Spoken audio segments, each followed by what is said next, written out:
Okay. So I'm saying that a Muslim is one who submits his entire will to doing the will of God. Now, what is the will of God? See, when Jesus of 2000 years ago walked the planet, if you go through the Bible and you read the Bible clearly, you'd understand that that Jesus was always rebuking the devil. Jesus was always rebuking the devil. So it means we as followers of Christ, we as followers of Jesus, our role is to rebuke the devil with the truth. Ye are of your father the devil, and the lust of your father ye shall do.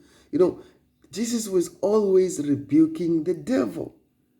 And that is the will of God. That is we submitting our entire will. Not our will, but the will of God be done. Those are the words of Jesus. So today when we talk about Jesus, we talk about that one who is entirely submitting his entire will to rebuke the devil. And who is the devil? It's a system. The devil has put up a system that oppresses the people of God. You see, the Bible talks about the children of Israel being uh, abused and being mistreated, being afflicted for 400 years. Now, when you look at that story, most people feel like it's talking about yesterday, where in Egypt or in Israel, there were basically in Egypt, there was a pharaoh that oppressed a people for 400 years. But if you go into the history, you find none of that. You will not find any people who have been mistreated, and Moses was sent to go and say, let my people go. There was nothing like that in the history of time. The only subject that sort of matches that is the 400 years of the mistreatment of black people in America, in the Caribbean islands, even in Africa. Even in Africa, where black people went through a system of tyranny imposed upon them by the British, by the French, by the Congolese, by the Belgians, the Netherlands, Spain, the Portuguese, all these Caucasian white people that came to enslave black people and came and oppressed black people. That is what, and God has always sent a Moses. He has sent a Moses in so many ways, but each time a Moses was brought about, the devil killed them. These Caucasian white people killed, our Moses. And we people have sat back and just watched how the devil helped himself to kill our prophets. Brother Robert Nesta Marley, most of you know him by the name Bob Marley. He asked the question, how long shall we sit back and look why they kill, or how long will we let them kill our prophets? How long shall they kill our prophets, rather, while we stand aside and look? That's what Brother Bob Marley asked.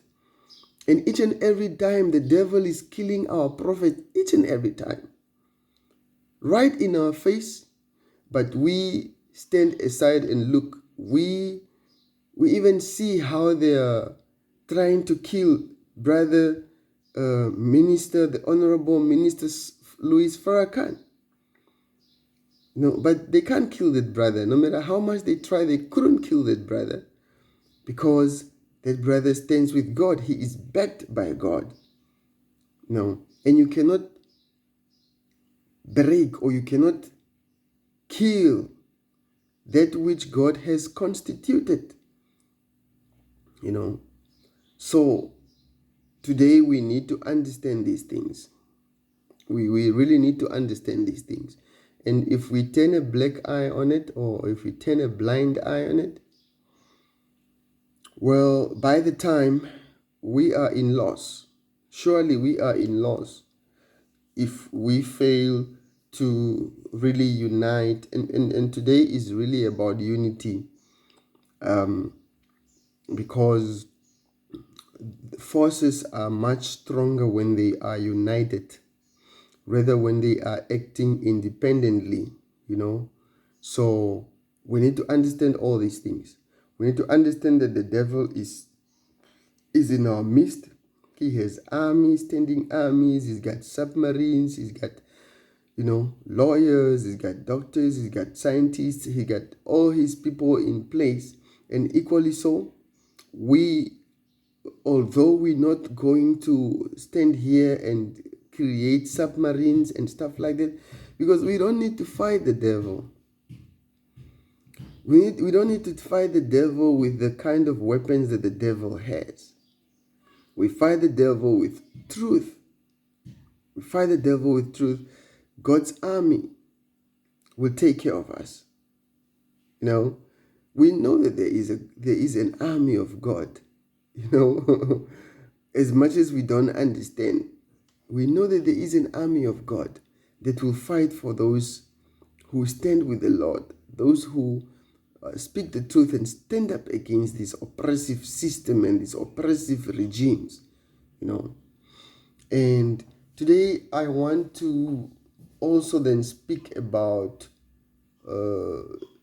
finances, this capitalist system that has so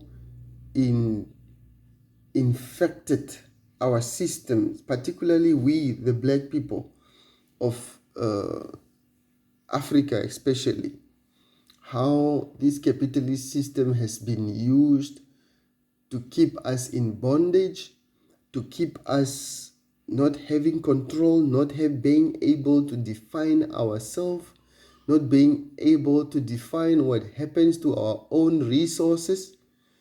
You see, I want to talk about that today.